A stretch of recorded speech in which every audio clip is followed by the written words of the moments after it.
How many Jews does it take to tell 6 lies in just a few seconds? Only one. Iran seeks to annihilate Israel. It says so openly. It seeks to conquer the Middle East. It threatens Europe. It threatens the West. It threatens the world. How about Iran threatens Mars, even though its missiles can barely reach Milan? Tell me, if Europe's ramping up trade with Iran ever since the nuke deal, where's the threat? It's good business that Trump's rejecting. So much for America first. And how many Jews does it take to tout the lie of the century? Again, only one. I plan to speak soon with President Trump about how to counter the threat of the Iranian regime, which calls for Israel's destruction. Never did. This idea that Iran wants to wipe Israel out. Now, that's a common trope that is put about by a lot of people in Israel, a lot of people in the United States. They didn't say we'll wipe it out, you're right. When Ahmadinejad said, the regime occupying Jerusalem must vanish from the page of time, he was anticipating Israel's evident demise. In other words, this too shall pass. Yet, in Israel's quest to survive, an unnatural creature amidst long-established Muslim countries, it pursues perpetual war for perpetual pandemonium. Iran is now Israel's main target.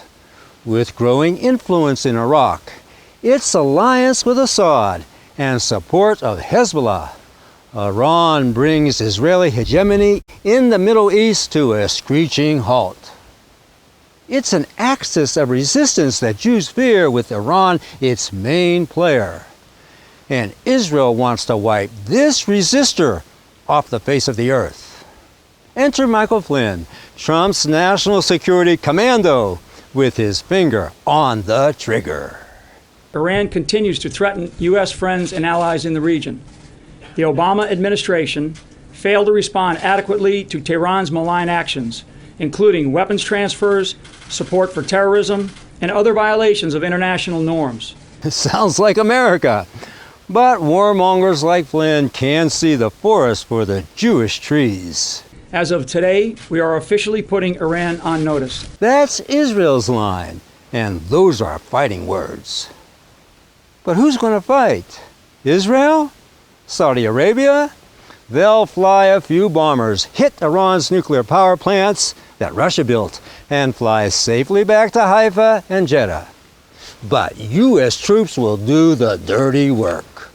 Only the Goys die young when waging wars for the Jews. Now, when told that Rouhani warned those who threatened Iran would live to regret it, Trump shot back. He better be careful. Au contraire, Trump better be careful before he turns the Middle East into a blazing inferno. Iran is not going to take it lying down. Trump's playing with fire that will spread all the way to gas pumps on Main Street, USA. With $15 a gallon at the pump, no matter how many jobs Trump brings back, America will be driving on empty.